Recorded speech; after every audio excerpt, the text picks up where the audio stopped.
Hello dear students, आज की video में हम डिस्कस करेंगे 12th क्लास का चैप्टर 2 लॉर्ड स्प्रिंग की समरी को हम पूरी डिटेल से डिस्कस करेंगे।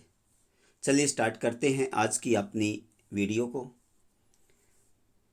The first part tells the author's impressions regarding the life of poor rag pickers. जैसा कि हम जानते हैं कि जो ये हमारी कहानी है, सेकंड जो चैप्टर है, इसमें दो हमारे मेन पात्र हैं जिसके इर्द गिर्द ये हमारी पूरी कहानी घूमती है। पहले में जो कि एक साहिब आलम है जो कि एक रैग पिकर है, और दूसरा एक मुकेश है जो कि एक मैकेनिक का काम करना चाहता है।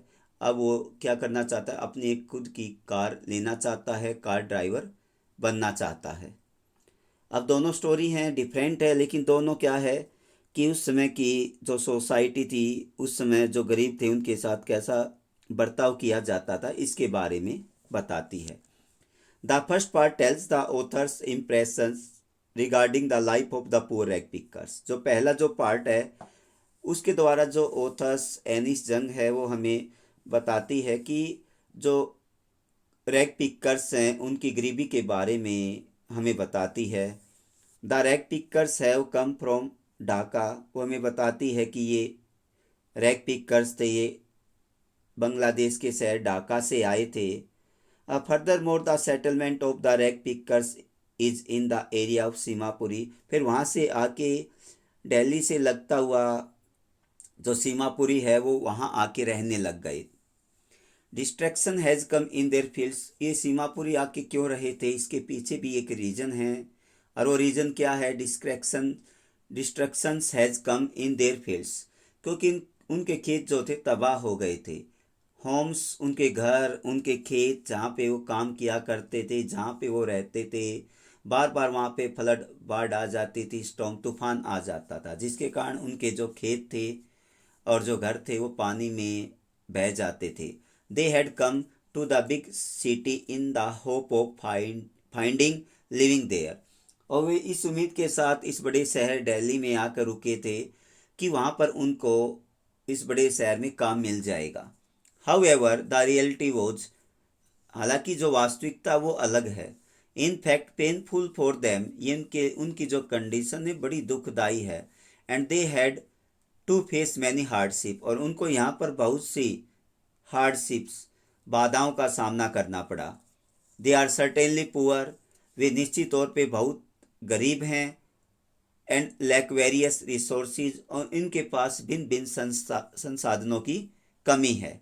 द राइटर वो चीज़, इसमें जो राइटर है, लेखिका, वो देखती है वो चीज़ साहिब every morning as he scrounges for the gold.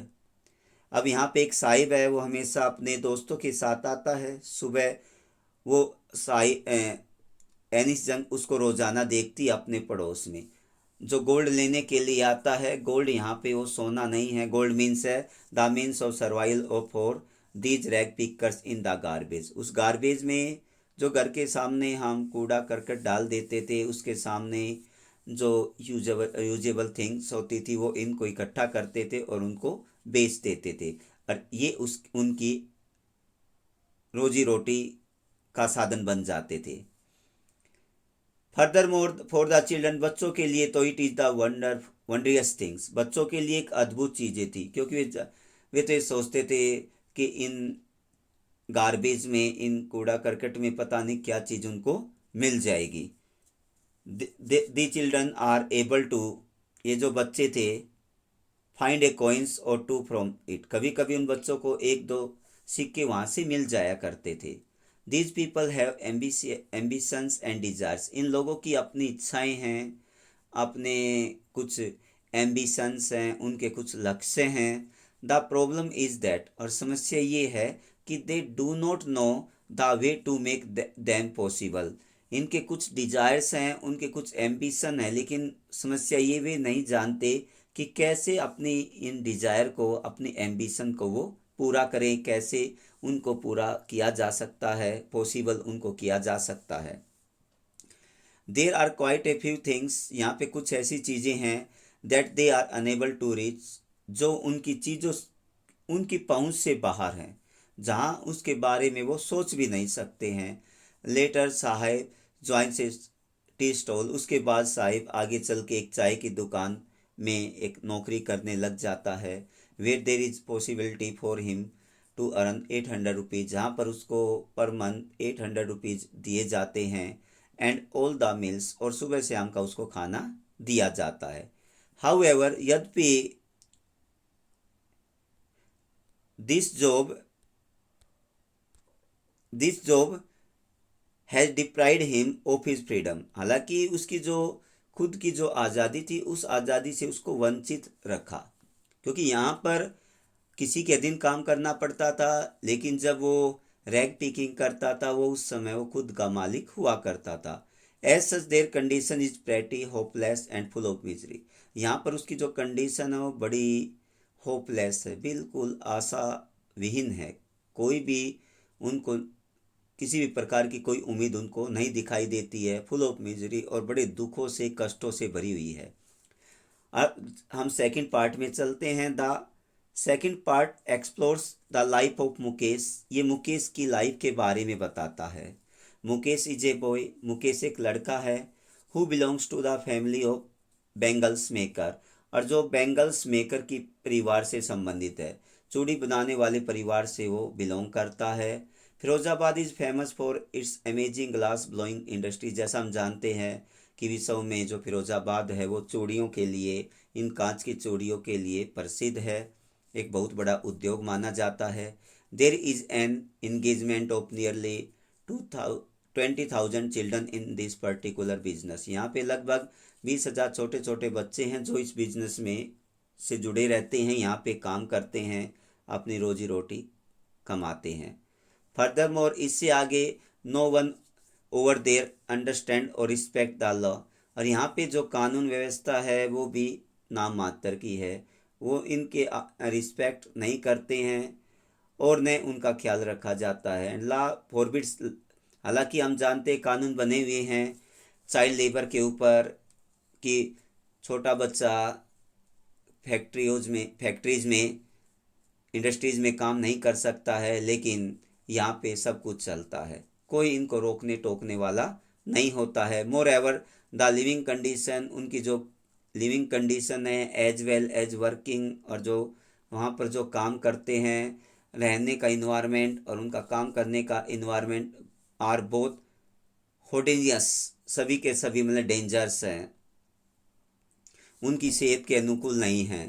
These children live in a dreary cells, ये छोटी छोटी कोठड़ियों में रहते हैं जहाँ पे बिल्कुल अंधेरा होता है और जहाँ पे बिल्कुल भी हवा नहीं होती है। Also they work close to hot furnaces, और जो गर्म भट्टियाँ होती हैं उनके पास भी इनको काम करना पड़ता है। This is certainly very dangerous, और ये वास्तव में इनके लिए बहुत ही हानिकारक है। As it makes them children blind, क्योंकि इनसे बच्चे जो होते हैं अंधेरे में काम करने से ये बच्चे क्या होते हैं, अंधे हो जाते हैं। व्हेन दे एंटर एडल्टहुड, जब वे बड़े होते हैं तब तक ये अपनी आंखों की रोशनी खो देते हैं। फर्दर मोर, इसके आगे, the childrens have to deal with the pressure of debt, क्योंकि इनके ऊपर बहुत ज़्यादा कर्ज होता है, उस कर्ज के अकॉर्डिंग इनको काम करना पड़ता है, क्योंकि रोजी रोटी कमाने के लिए इनको साहूकारों से पैसे लेने पड़ते हैं और उनके इससे उनके ऊपर कर्ज जो कर्ज है वो कर्ज चढ़ जाता है और वो मजबूर हो जाते हैं काम करने के लिए। मोर एवर, इसके अलावा they are unable to think, और वे ये भी नहीं सोच पा सकते हैं of a solution to solve this problem, की समस्या का समाधान कैसे करना है, वो इस बारे में भी नहीं सोच पाते हैं कि समस्या से कैसे हम दूर हो सकते हैं, कैसे समाधान कर सकते हैं इस समस्या का। There is no way of this children to come out of the trap, ये ऐसे जाल में फंस चुके हैं, इस साहूकारों के चुगल में फंस चुके हैं कि यहाँ से बाहर आने का उनको कोई भी रास्ता नहीं दिखाई देता है। द पुलिस मैन हैं, ब्यूरोक्रेसीज है जो हमारा नौकरशाही है, मिडल मैन हैं और पॉलिटिशियन है, ये क्या करते हैं सभी, will all handers their way of progress, ये सभी इनकी प्रोग्रेस के बीच में बाधाएं हैं। क्योंकि ये लोग इनको मजबूर करते रहते हैं, इनकी तरफ कोई केयर नहीं करता है, काम करने के लिए ये इनको मजबूर करते रहते हैं। The women in the household considered it to be their destiny और फेथ, जो घर की औरतें हैं उनको ये माना जाता है कि ये हमारा भाग्य है, यही हमारा फेथ है। As a result of such thinking, इस तरह की जो सोच है, they just follow the establish traditions, ये केवल अपनी जो ट्रेडिशन है एस्टेब्लिश, जो उस समय जो परंपराएं चली आ रही हैं वो उन्हीं को फॉलो करते हैं। मीन्स ये बाहर निकलने का प्रयास नहीं करते हैं। उनके जो पेरेंट्स जो काम करते हैं वो भी उसी काम को ज्यों का त्यों अपनाते रहते हैं। देयर इज समथिंग डिफरेंट, बिल्कुल अलग है अबाउट मुकेश के बारे में।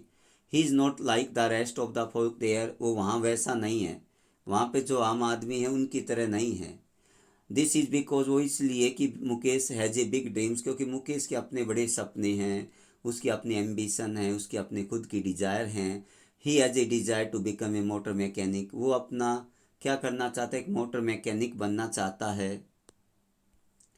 इन फ्यूचर, भविष्य में वो यहाँ के इस काम को पसंद नहीं करता, इस काम से छुटकारा पाना चाहता है, बैंगल मेकर नहीं बनना चाहता है, वो एक मोटर मैकेनिक बनना चाहता है। The garage is far away from where he lives, और जहाँ पे वो रहता है उस स्थान से गैरेज है जहाँ पे ये इस तरह का मैकेनिक का काम सीखा जाता है, वो काफ़ी दूर है।